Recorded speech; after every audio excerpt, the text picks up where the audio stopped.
Hey friends, how we doing? Adam here from the Free. Hope you guys all had a great weekend. And I wanted to do a follow-up video to my last week video that I posted about my collection of the Atlantic 75 acoustic sounds records that I have.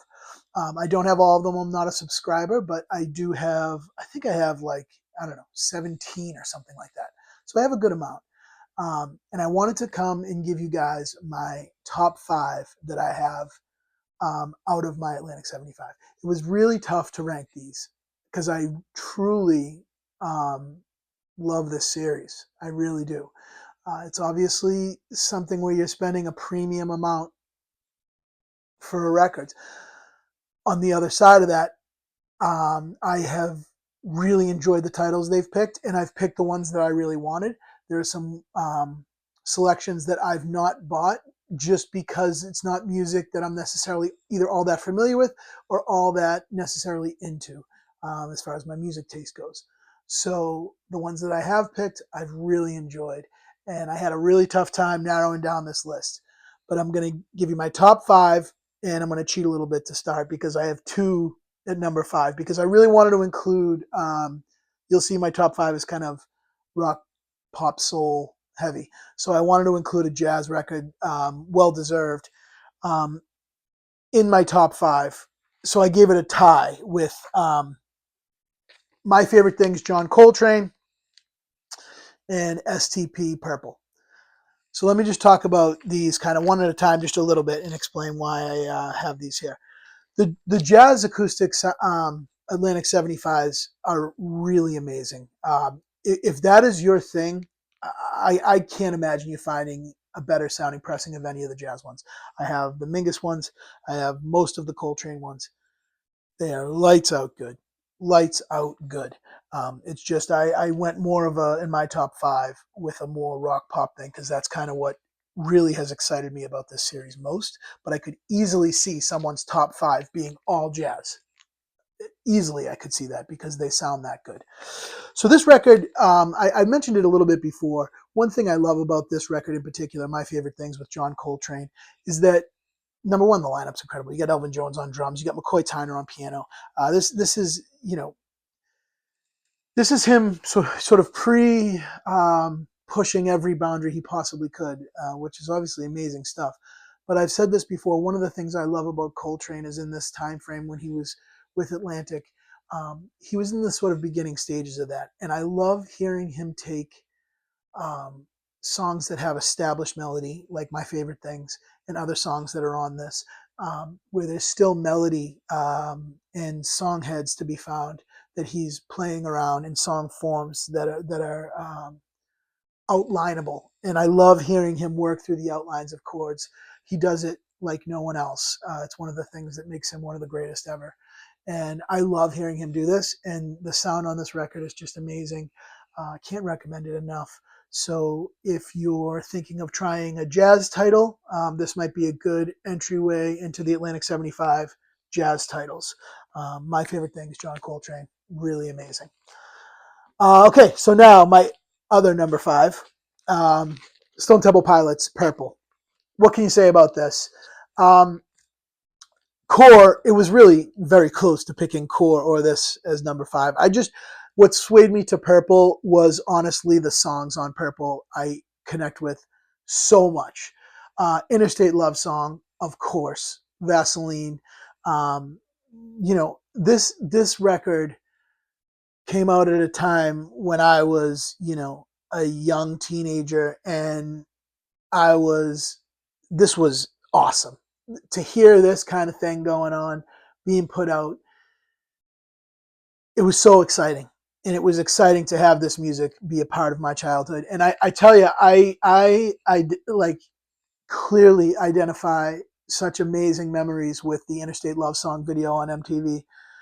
Like just that intro playing, the black and white, how it starts out with like the sort of film, old style film start going with the train scene. Man, it's just like, talk about a music video. If you haven't seen that, YouTube um, Interstate Love Song music video, it's one of the best of all time, and it's such a visible connection to have with the music.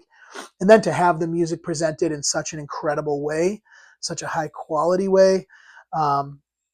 Yeah, I couldn't not pick Purple, such a big part of my life. And I guess that would be a good little segue for me to just explain where I'm coming from with my top 5. Two kind of main things that I've mentioned before. Number one is the music that's on the record, how the music on the record moves me and connects with me, which is obviously completely personal to me. You guys could have completely different takes, but I just want to give you what's connected with me musically. And then secondly, sound quality. Um, what I'll say about sound quality in the Atlantic 75 is for the whatever 17 or so that I have, roughly maybe 17 to 20 that I have, there's not a dud in the group. I don't think you'd be disappointed with any of them. I think they all sound really, truly amazing. So that out of the way, those are my sort of main basis. Next, number 4, Foreigner, self-titled. Okay. This one was super interesting. I went into it a little bit in the Atlantic 75 video. One of the first ones that came out was this one. And I remember being excited about the announcement of this series because there was a lot of anticipation of like, what titles are they going to pick? This was before they announced like a lot of them. So it was like, okay, what are they going to do? How's it going to sound? Is it going to be great? 45 RPM, blah, blah, blah, blah, blah. So I wanted to try them early, and this was one I particularly ran by my wife. And I was like, hey, listen, this series is coming out. I think it's going to be really great. Foreigner's one of the first records they're pressing on it. Maybe we can pick it up. So it was. She's into that whole sort of 80s rock and roll thing, late 70s, early 80s thing. That's very much her bag. So I was like, hey, Foreigner is coming out. Like is one of the titles, one of the early titles. And she's like, yeah, let's do it. Let's grab it. So it was nice to have her on board with an early purchase of this. So pop it on. The first song on this feels like the first time. It literally, I'm going to be cliche here, felt like the first time I had heard that song. I've probably heard that song, honestly, 500 to 1,000 times, I would say, over the course of my life. Whether it be the radio, CDs, tapes, whatever. I have never, ever heard Foreigner sound like this. Oh my God. Foreigner 4 is a great title. It sounds awesome. Something about this just immediately connects. I honestly think it's that song being the first song that just grabs you. It's like, as soon as you hear it, you're like, it's just grabs you and takes you in, and then you're on the ride, and you're just there for the rest of the time. The second song is, is it Cold as Ice on the second song? Yeah, Cold as Ice. And it's like such a 1-2 punch that you are just like, wow, that just happened. And that sounds so ridiculous. And I like Foreigner a lot. I am truly being honest in saying that I had no idea they were recorded so well and that music sounded that incredibly high fidelity. Really amazing. If you get this one, make sure from the needle drop you have the volume turned up. You got to have it turned up to get that first impact. It's awesome. Definitely recommend this one. Self-titled Foreigner. Okay. That was number 4. Number 3. Okay, this is one that completely took me by surprise. This came out maybe like 5 months ago now. Maybe 5 or 6 months ago. Late last year, I think. Shotgun Willie. Oh boy. I've mentioned this one before too. This one, again, I'm not a country guy. Of course, I know Willie Nelson and have heard some of his famous songs and know how much of a wonderful musician, songwriter, what an incredible voice he has. I love Willie for those reasons, but it's just country music's never something I've truly explored. I bought this knowing maybe one song on the whole record. A Song for You was probably the only song I truly knew on here and had heard before in any capacity. And holy smokes, I said it before, I'll say it again. This is a funky soul record wrapped inside a country record. That's the best way I can describe it. This record has soul, it has funk, it has vibe. What a record this is. From the Shotgun Willie's the first track, and the bass line just drops. Boom, Shotgun Willie. It is so good. It is so good, and it sounds amazing. You got these little guitar slide things going on. Of course, his acoustic throughout, and my God, his voice on this Atlantic 75 record. Everyone knows Willie's voice. It's one of the most identifiable voices in music. But to hear it, again, how well this was recorded, to hear the recording of his voice come to life. So you go through the record, and it's amazing. It's so good. The music is so good on this, and it sounds incredible. You get to the last song. The last song on the record is A Song for You.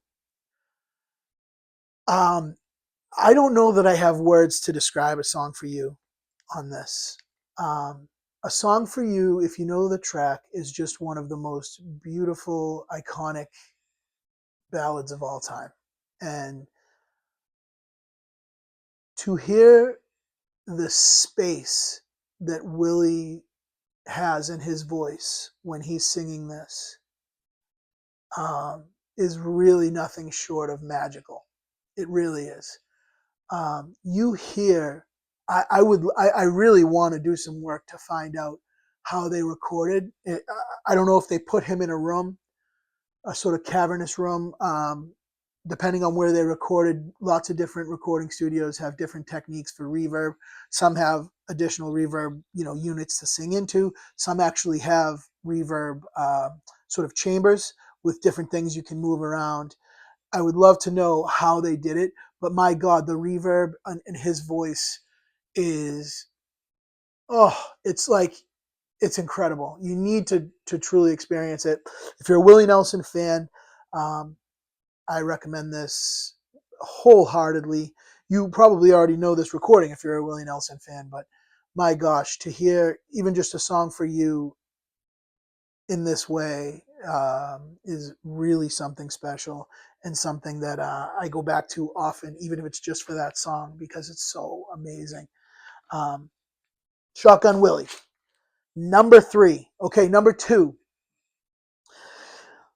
This record was really close to being number 1.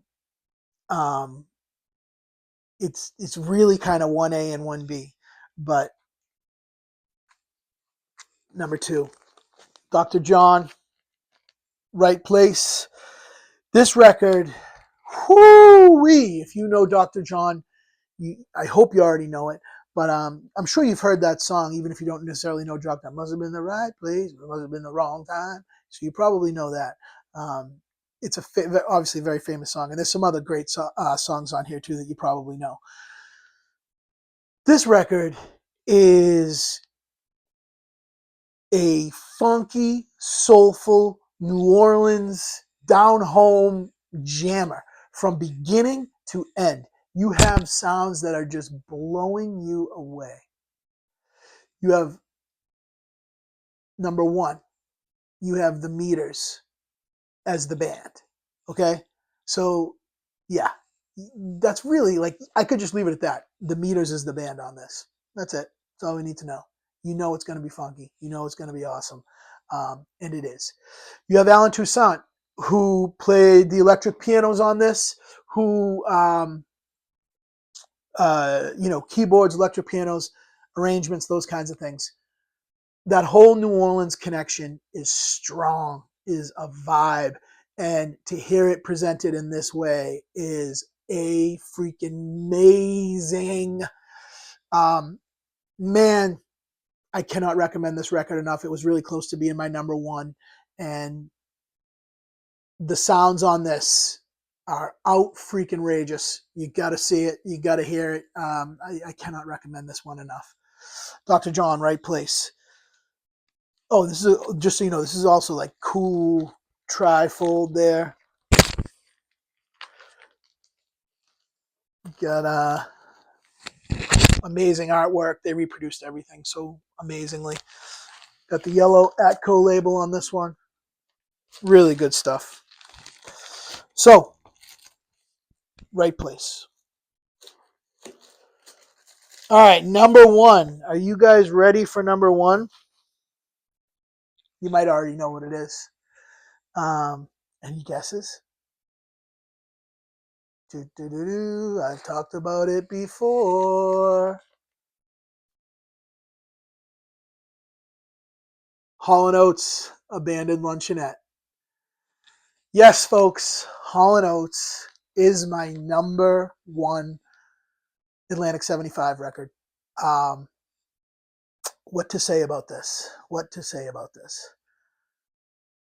The way this record took me by surprise is something I think that makes it so special to me. And I think that's one thing that maybe we all can love about vinyls. When you get a record home that you're maybe not all that familiar with, and whatever, you're excited about it, but you don't have maybe not necessarily given it a ton of thought. And then you drop the needle and it's like, oh, okay, I see what we're doing here. That was the case with this. At this point, I want to say this was like the third or fourth month, something like that. It was fairly early on in the series. They released like 2 or 3 a month. And this, I want to say, was like definitely in the first quarter of their releases, I would say. So at that point, I was like firmly established. Like I had the Foreigner title. I had some of the Mingus titles, the Bad Company. There was a couple other ones that were in there that were just fantastic, that were in the early ones. And so they're picking both from Chad, from Acoustic Sounds, and, the heads of Atlantic. They're all picking titles that are like sort of the best, not only the best sounding, but like some of the most important albums musically for Atlantic record label over its history. I've said this before, and I'm going to say it again. We all know Hall & Oates hits. I love Hall & Oates hits. There's just awesome music. It's just enjoyable, awesome music. This record is a proper record. This came out in the early 70s. I want to say it was like 73 or 74. This is a proper sort of blue-eyed soul record through and through. It is amazing. And I was curious because there's only one song I knew on here, which was She's Gone. That's the hit off this record. And I'm thinking, I'm like, okay, one hit on a Hall & Oates record, and this is the one they chose? All right, what's up with that? Like, what's up with the rest of the music on this record? And oh my God, this record is a journey. This record is a journey of like stories between lovers, adventures. Like there's one about about being in Vegas, and like it's awesome. It's the music on this is incredible, and clearly the musicians they had with them in the studio, obviously amazing, top-notch people and players. And man, the songs on this grabbed me the second I heard them. It was so cool because this is old music, but it was new to me, so I was discovering it as I went.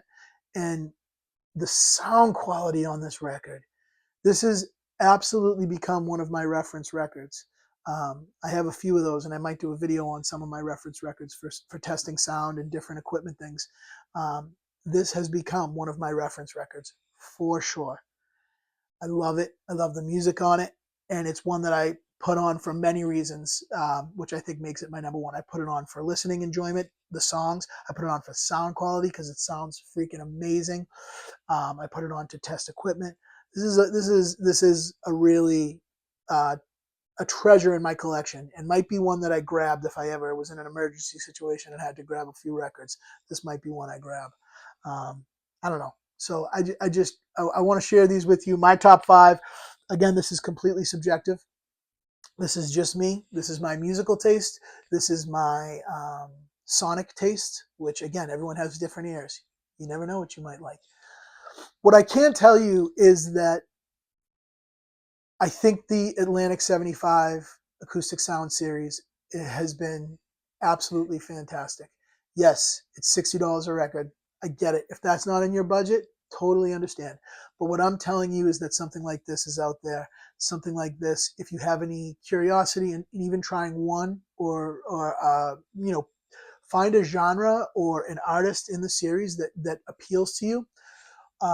Or if you want to consider my recommendations, if you think we might have similar musical tastes, I encourage you to try it, because this series, in my opinion, has not had a miss. They've been incredible for the ones that I've purchased. So there you have it, my top 5. I hope you guys enjoyed it. Please let me know what you guys think in the comments. If you have any of these, what your thoughts are. Maybe let me know your top 5. I'd love to talk about it. If there's any that I didn't mention that you have that I don't, tell me about it. I'd love to know. So now, please, if you haven't already, give a like, give us subscribe, hit that button. It goes a long way to helping me out, get these videos out to you guys and more people in the vinyl community. And I love interacting with you guys. I've really appreciated the way you guys have responded to my videos and commenting and all the things like that. It's really been wonderful. So I appreciate all of you, and we will see you in the next one. Peace.